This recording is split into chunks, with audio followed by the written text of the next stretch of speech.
আসসালামু আলাইকুম। আমি মোহাম্মদ সাব্বির হোসেন রাকিব। আজকে আমাদের টপিক হবে ইলেকট্রন বিন্যাস ও পর্যায় সারণীতে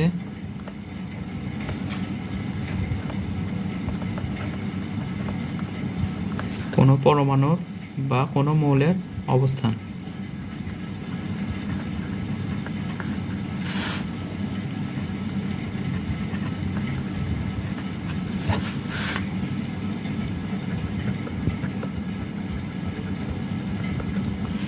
তো এখন আমরা আসি, আমরা কি জানি? আমরা জানি হচ্ছে এটি, ধরো যে সোডিয়াম একটা পরমাণু। এই পরমাণুকে আমরা যদি ভাঙি তাহলে আমরা এর ভিতরে কি পাবো? প্রোটন, নিউট্রন আর electron. Proton, neutron and electron.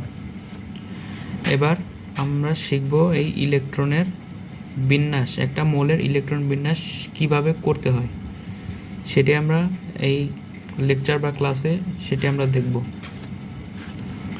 এবার আমরা ইলেকট্রন বিন্যাস মূলত দুইভাবে করতে পারি। একটি হচ্ছে আমাদের প্রচলিত পদ্ধতি, যেমন এটি আমরা কোনো পরমাণুর নিউক্লিয়াস চিন্তা করি, যেখানে রয়েছে কি প্রোটন ও নিউট্রন। এটি হচ্ছে তার কক্ষপথ, এটিও তার কক্ষপথ। এই কক্ষপথে কি থাকে? এই কক্ষপথে ইলেকট্রনগুলো নিউক্লিয়াসের চতুর্দিকে পরিভ্রমণরত অবস্থায় থাকে। তাহলে আমরা কক্ষপথগুলোতে ইলেকট্রন দেই। প্রথম কক্ষপথে কয়টি ইলেকট্রন থাকে? 2টি। দ্বিতীয় কক্ষপথে 1 2 3 4 5 6 7 8। তাহলে আমাদের প্রথম কক্ষপথে কয়টি ইলেকট্রন হলো? 2। দ্বিতীয় কক্ষপথে 8। এইভাবে আমরা ইলেকট্রন বিন্যাস করতে পারি। তাহলে মৌলটি কি হলো? তাহলে আমরা মৌলটি পেলাম একটি নিষ্ক্রিয় মৌল, যার নাম কি? যার নাম হচ্ছে নিয়ন। এবার তাহলে আমরা ইলেকট্রন বিন্যাসে চলে যাই। ইলেকট্রন বিন্যাস করতে হলে আমাদের প্রথমে খেয়াল রাখতে হবে মৌলটির পারমাণবিক সংখ্যা। তাহলে প্রথমে কি খেয়াল রাখতে হবে? আমাদের মৌলটির পারমাণবিক সংখ্যা। যেমন আমরা একটি মৌল নেই, মৌলটির নাম হচ্ছে সোডিয়াম। সোডিয়ামের পারমাণবিক সংখ্যা কত? সোডিয়ামের পারমাণবিক সংখ্যা 11। এটা আমরা হচ্ছে সর্বপ্রথম তাহলে কি খেয়াল রাখতে হবে? সোডিয়ামের পারমাণবিক সংখ্যা যার হচ্ছে 11। আমরা পদ্ধতি 1 অনুসারে করে দেখি। এটি আমাদের হবে হচ্ছে পদ্ধতি 1। পদ্ধতি 1।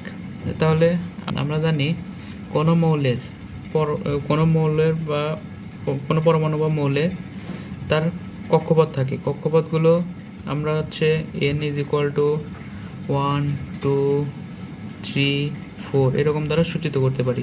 যেমন প্রথম শক্তি স্তরকে বলা হচ্ছে k, দ্বিতীয় শক্তি স্তরকে বলা হচ্ছে l, তৃতীয় শক্তি স্তরকে বলা হচ্ছে m এবং চতুর্থ শক্তি স্তরকে বলা হচ্ছে n। তাহলে আমরা কক্ষপথ সম্বন্ধে ধারণা পেলাম। এবার আমরা তাহলে সোডিয়ামের চিত্রটা এঁকে ফেলি। সোডিয়ামের পরমাণু মৌলের চিত্র। এটি আমাদের সোডিয়াম নিউক্লিয়াস। নিউক্লিয়াসের চারপাশে কক্ষপথগুলো।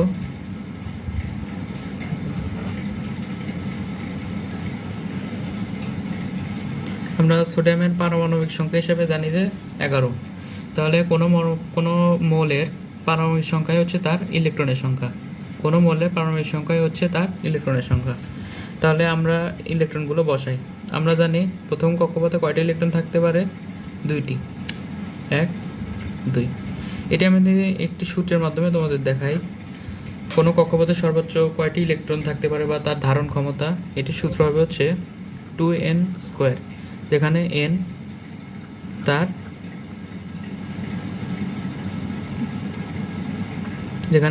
কক্ষপথের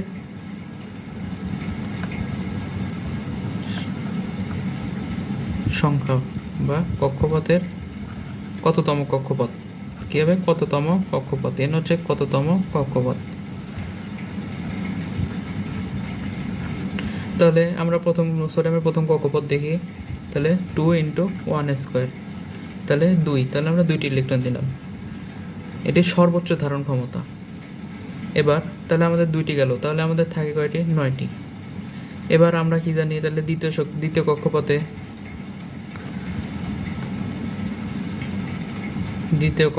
তাহলে 2 ইন্টু 2 স্কোয়ার, তাহলে 4 দুগুণ কয়টি? 8টি। তাহলে আমরা 8টি ইলেকট্রন বসাই, 1 2 3 4 5 6 7 8। তাহলে আমরা ইলেকট্রন বাঁচে কয়টা? একটা। তাহলে এটা আমরা তৃতীয় কক্ষপথে দেবো। তাহলে আমরা কয়টি কক্ষপথ পেলাম? এখানে 3টি কক্ষপথ। আমরা কি দেখলাম যে প্রথম কক্ষপথ হচ্ছে কে, দ্বিতীয় এল, তৃতীয় এম। কে এল এম, তাহলে ইলেকট্রন বিন্যাস কী হবে? কেতে আমরা কয়টা দেখলাম? 2টি, এলতে দেখলাম হচ্ছে আমরা 8টি, এবং এমতে দেখলাম হচ্ছে 1টি। এটি হচ্ছে তার কক্ষপথের কততম কক্ষপথ অনুযায়ী তার ইলেকট্রন বিন্যাস। তাহলে সোডিয়ামের ইলেকট্রন বিন্যাস এভাবে কী দাঁড়ালো? 2 8 1। এবার আমরা সবচেয়ে কার্যকরী পদ্ধতি এবং আধুনিক ইলেকট্রন বিন্যাস সম্পর্কে ধারণা নেব। আমাদের আধুনিক পদ্ধতি সম্পর্কে জানতে হলে আমাদের প্রথমে জানতে হবে উপশক্তি স্তর সম্বন্ধে। উপশক্তি স্তর আমরা দেখলাম যে কোনো পরমাণুর প্রধান শক্তি স্তর বা কক্ষপথকে আমরা কী দ্বারা প্রকাশ করি? এন দ্বারা। আর উপশক্তি স্তরকে আমরা প্রকাশ করব হলো এল দ্বারা, যেখানে এন এর বিভিন্ন মানের জন্য এল এর বিভিন্ন মান পাওয়া যাবে এবং সেই অনুযায়ী তার উপশক্তি স্তর পাওয়া যাবে। যেমন n = 1 হলো প্রথম শক্তি স্তর,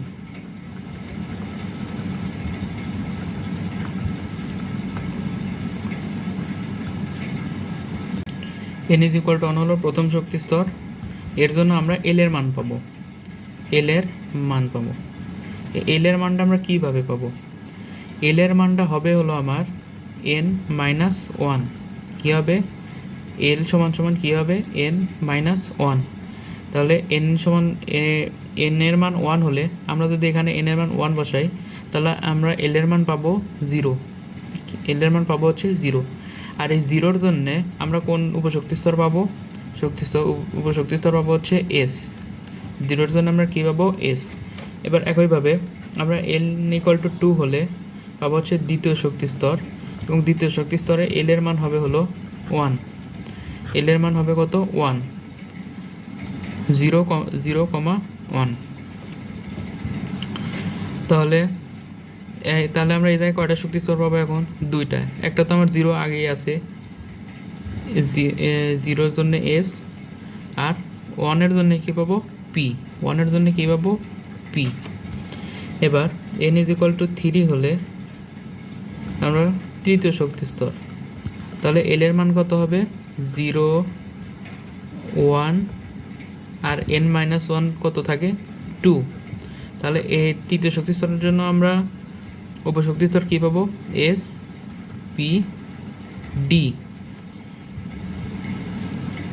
আর n = 4 হলে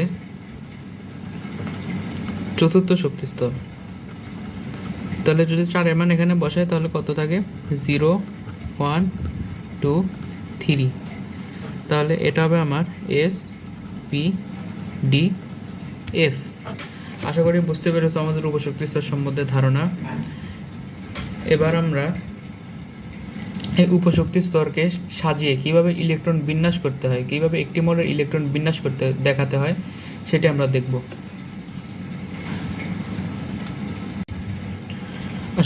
আমরা এখন এসপিডিএফ সম্পর্কে ধারণা নেই, বা এসপিডিএফ। আমরা যে 4টি উপশক্তি স্তর পেলাম, এসপিডিএফ, এই 4টি উপশক্তি স্তরে কোন উপশক্তি স্তরে কয়টি ইলেকট্রন থাকতে পারে? আমাদের এস উপশক্তি স্তর, এটি দেখতে একটু গোলাকৃতি, বা এগুলো সম্বন্ধে আমরা উচ্চ মাধ্যমিকে ভালো জানবো, কিন্তু এখন আমরা ধারণা রাখি যে এস এ 2টি ইলেকট্রন থাকতে পারে,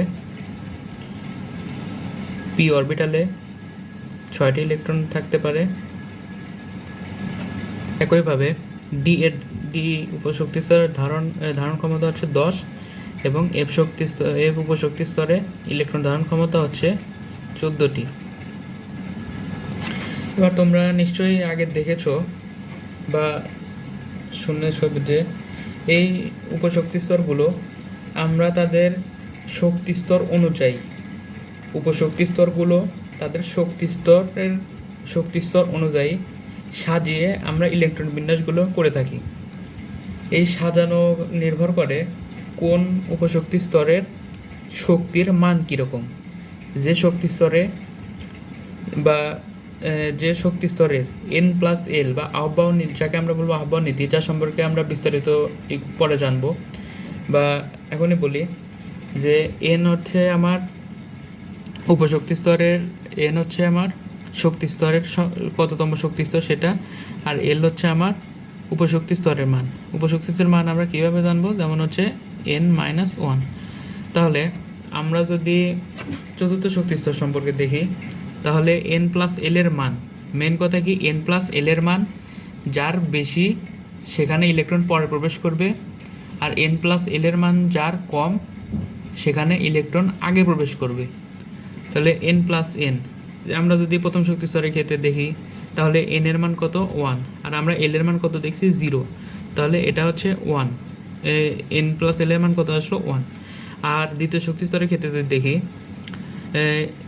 N এর মান হচ্ছে 2, L এর মান হচ্ছে 2-1, বা আমরা সূত্র অনুযায়ী বললাম যে 2-1, তাহলে 1, যেমন 3। তাহলে ইলেকট্রন আগে প্রবেশ করবে কোথায়, আমার এই যার শক্তির মান হচ্ছে 1 সেখানে ইলেকট্রন আগে প্রবেশ করবে। এই অনুযায়ী আমরা কক্ষপথকে উপশক্তি স্তরগুলোকে তাদের শক্তি অনুযায়ী সাজিয়ে আমরা ইলেকট্রন বিন্যাস করে থাকি। এই সাজানো তোমাদের আমি একটি মনে রাখা বা একটু তোমরা যাতে মনে রাখতে পারো, আমি সে অনুযায়ী তোমাদের সাজানোটা দেখিয়ে দিই।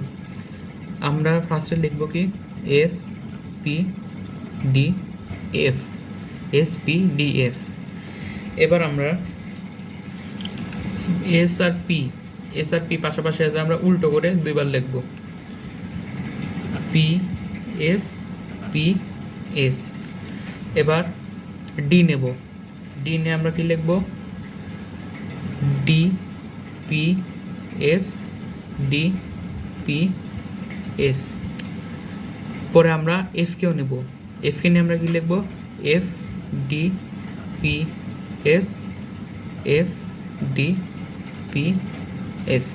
তাহলে এটি আমি তোমাদের মনে রাখার উপায় সাজালাম কিভাবে, S-P-D-F। আমরা এই টার্মগুলো লিখলাম বা উপশক্তি স্তরের নামগুলো লিখলাম, লেখার পরে আমরা দুইবার করে সাজাবো। যেমন আমরা ফার্স্টে এস নিলাম, এস নেওয়ার পরে আমরা লিখলাম এস, পরে আমরা পি নিলাম, পিএস, পরে আমরা ডি নিলাম সাথে, ডিপিএস। পরবর্তীতে আমরা এফকেও ধরলাম, এফকে ধরার পরে কি আসলো, এফডিপিএস। এভাবে আমরা লিখলাম। এবার লেখার পরে তুমি মার্কিং করবে কীভাবে, যেমন আমাদের এটা প্রথম এস, আমরা লিখলাম 1 নম্বর, মানে সামনে 1 দিলাম। এবার দ্বিতীয় মানে 2S, এটা 3 নাম্বার, ক্রম আছে 3S, তারপরে 4S, তারপরে 5S, তারপরে 6S, তারপরে 7S, তারপরে 8S। এবার তুমি পি ধরো, আমি আরেকটা কলম নেই।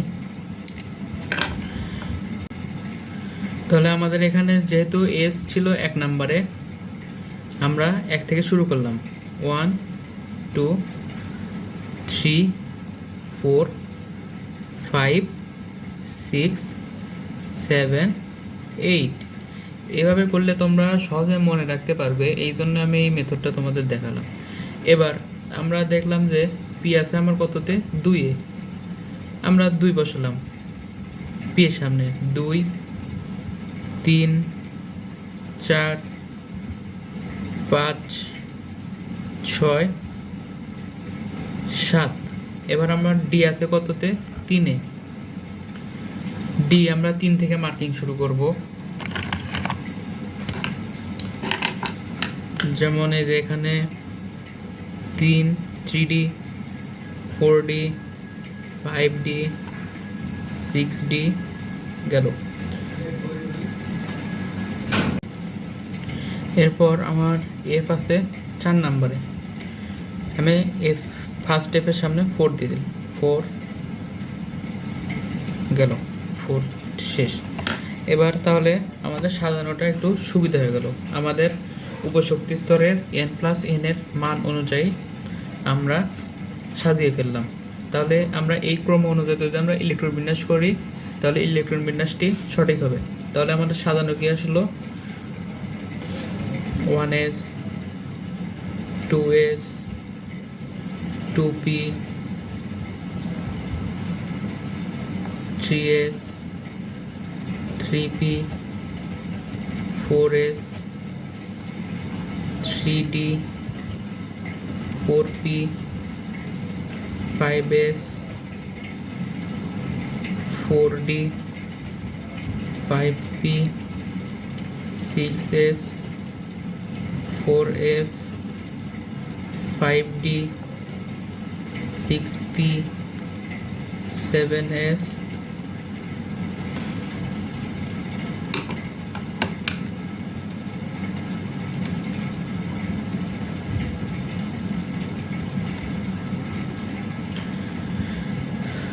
5f 6d 7p 8s। দুঃখিত, আমার চিহ্নটা একটু উল্টো হয়ে গেছে, মানে এখান থেকে n+l এর মান বড় হবে আর ক্রমান্বয়ে এখানে হবে হচ্ছে ছোট। এবার আমরা একটা মোলের ইলেকট্রন বিন্যাস করি এবং তোমাদের দেখাই।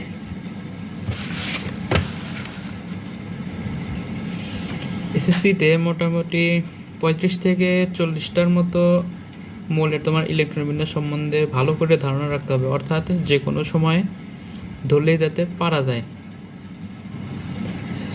আমরা তাহলে কোন মৌল নেব, আমরা সোডিয়ামই নেই,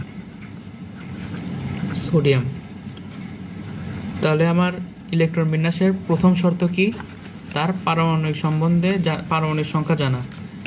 পারমাণবিক সংখ্যা জানা একটি ইলেকট্রন বিন্যাসের সর্বপ্রথম শর্ত, কারণ তার পারমাণবিক সংখ্যার সমান হবে তার ইলেকট্রন সংখ্যা। এবার আমরা তাহলে ইলেকট্রন বিন্যাস করি। আমরা ফার্স্টে কি দেখলাম, উপশক্তি স্তর আমার কি, এস পি ডি এফ। এই উপশক্তি স্তরগুলোতেই ইলেকট্রনগুলো বিন্যস্ত থাকে বা ইলেকট্রনগুলো সাজানো থাকে। তাহলে আমরা প্রথমে কী পেলাম, এবং আমাদের আরেকটি বিষয় ভালোভাবে মনে রাখতে হবে, এসে আমরা সর্বোচ্চ ইলেকট্রন ধারণ ক্ষমতা, এস অরবিটালে সর্বোচ্চ ইলেকট্রন ধারণ ক্ষমতা 2টি, পি অরবিটালে সর্বোচ্চ ইলেকট্রন ধারণ ক্ষমতা হলো 6টি, ডি অরবিটালে সর্বোচ্চ ইলেকট্রন ধারণ ক্ষমতা 10টি এবং এফ অরবিটালে সর্বোচ্চ ইলেকট্রন ধারণ ক্ষমতা হলো 14টি। এটি একদম মাথায় গেঁথে নিতে হবে ইলেকট্রন বিন্যাসের সময়, যাতে কোনো ভুল না যায়। এবার আমরা সোডিয়ামের ইলেকট্রন বিন্যাস করি।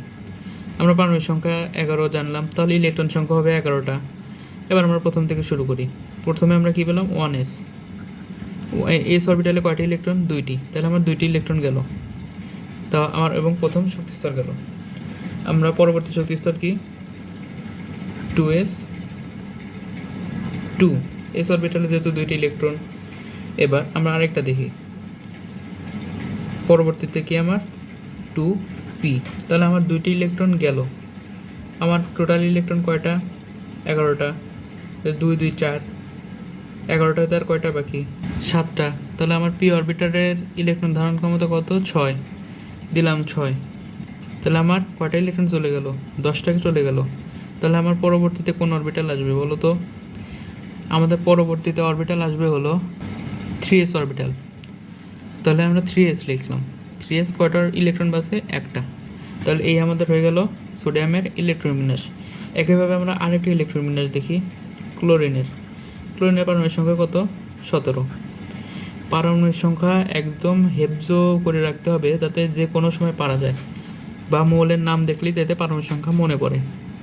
আমরা ক্লোরিনেরটা দেখি, ক্লোরিনের 17।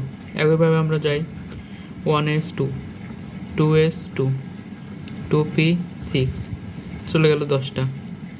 3s 2, 3p 6, কয়টা গেল, 18টা, সরি 18টা, হ্যাঁ। কিন্তু আমার ইলেকট্রন বিন্যাস কয়টা,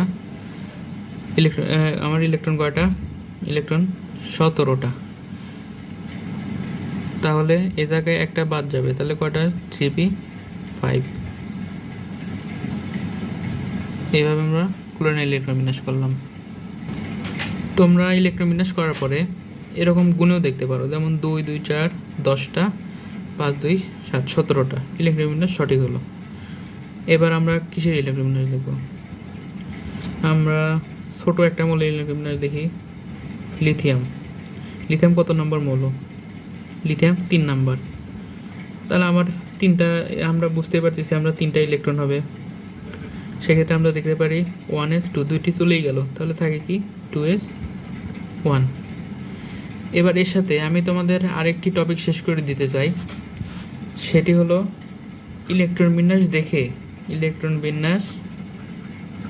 দেখে যেন আমরা বলতে পারি সেই মৌলের পর্যায় সারণীতে অবস্থানটি কোথায়। আমাদের টপিক কী হবে? পর্যায় সারণীতে অবস্থান। ফার্স্টে আমরা তো জানি যে পর্যায় সারণী 7টি পর্যায় এবং 18টি গ্রুপ নিয়ে গঠিত, এটা তো আমরা জানি। এবার পর্যায় সারণীতে কোথায় কোন মৌলটি অবস্থিত সেটি আমরা কিভাবে বুঝবো? আমরা ইলেকট্রন বিন্যাস দেখেও বুঝতে পারি। যেমন আমরা যদি সোডিয়ামের কথাই চিন্তা করি,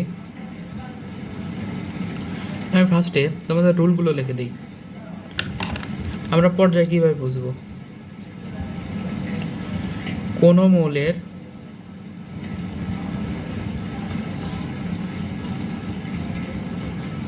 ইলেকট্রন বিন্যাসের পর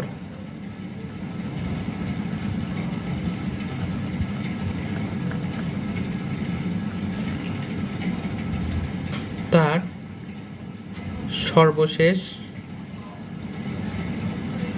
শক্তিস্তর সংখ্যাই হবে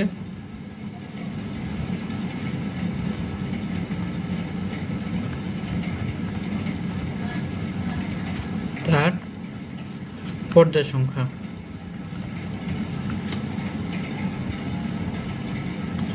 যেমন তুমি এখানে সোডিয়ামের ইলেকট্রন বিন্যাসে দেখতে পারো। সোডিয়ামের ইলেকট্রন বিন্যাসে আমরা এখানে 3 হবে, দুঃখিত, ক্লোরিনের 3 হবে এখানে। আর এখানে তাহলে আমরা দেখতে পাচ্ছি তার সর্বশেষ যেহেতু ইলেকট্রন তৃতীয় শক্তি স্তরে গিয়েছে, বা সর্বশেষ ইলেকট্রনটা তৃতীয় শক্তি স্তরে গেছে ক্লোরিনের। আবার হচ্ছে সোডিয়ামেরও সর্বশেষ ইলেকট্রনটা তৃতীয় শক্তি স্তরে গিয়েছে, তাহলে আমরা বলতে পারি তার পর্যায় সংখ্যা 3। এবার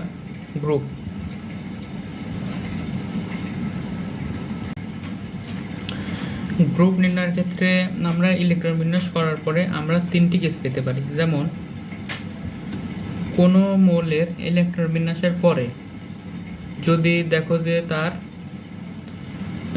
কক্ষপথের শেষে শুধুমাত্র এস আছে, মানে কক্ষপথে এস আছে লাস্টে, একদম লাস্টে যদি এস থাকে একদম শেষে, যেমন আমরা এখানে সোডিয়ামে দেখতে পাচ্ছি, যেমন লাস্টে শুধু এস আছে, তাহলে তার সাথে যতটি মানে এস কক্ষপথে যতটি ইলেকট্রন আছে, যেমন আমরা সোডিয়ামে এখানে ইলেকট্রন দেখতে পাচ্ছি 1টি, তাহলে সোডিয়ামের গ্রুপ কত হবে?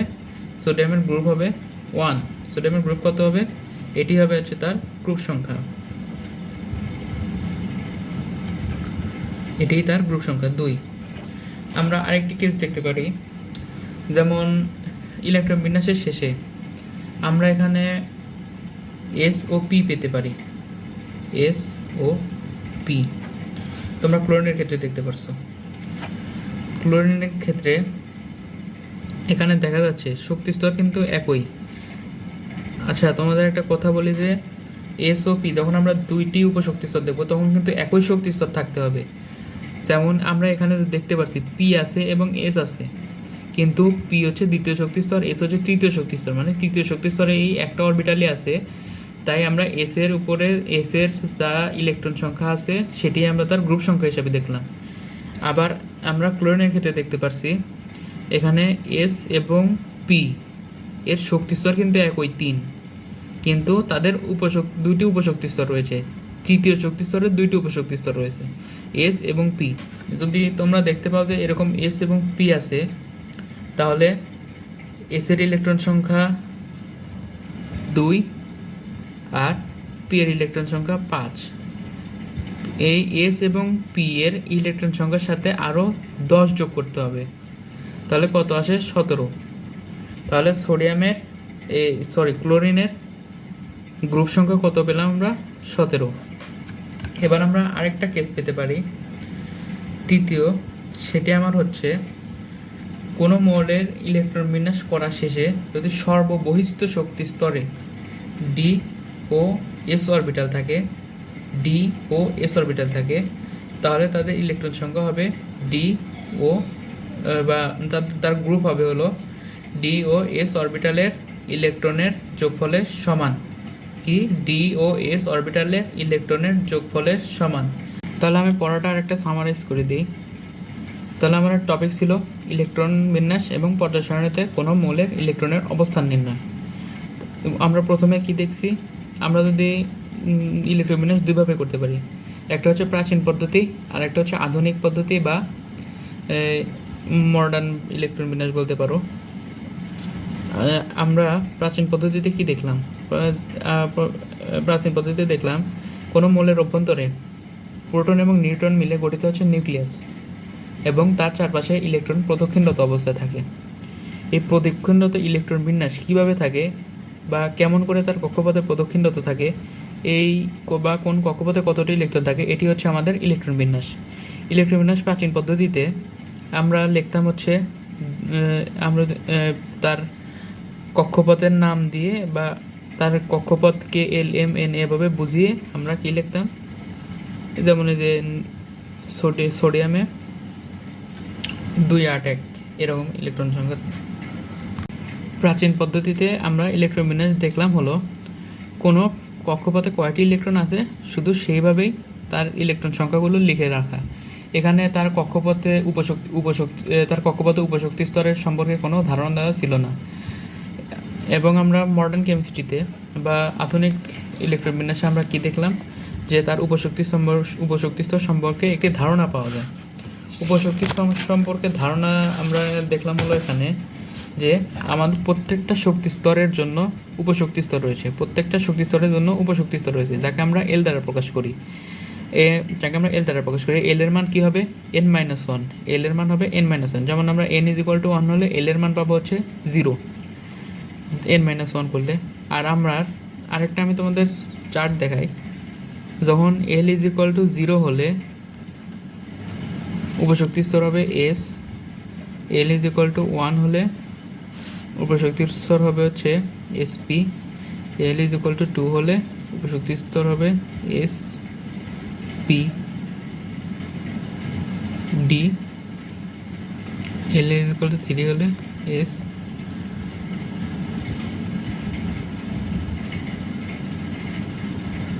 পি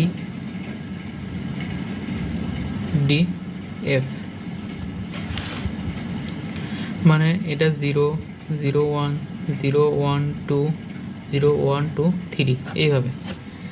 আশা করি বুঝতে পেরেছো।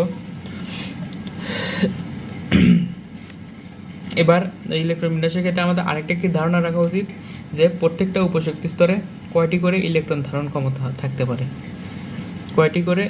প্রত্যেকটি অরবিটালে কতটি করে ইলেকট্রন থাকতে পারে। যেমন আমরা দেখলাম এস শক্তি স্তরে ইলেকট্রন ধারণ ক্ষমতা হচ্ছে 2, পি অরবিটালে ইলেকট্রন ধারণ ক্ষমতা 6, ডি অরবিটালে ইলেকট্রন ধারণ ক্ষমতা 10 এবং এফ অরবিটালে 14টি।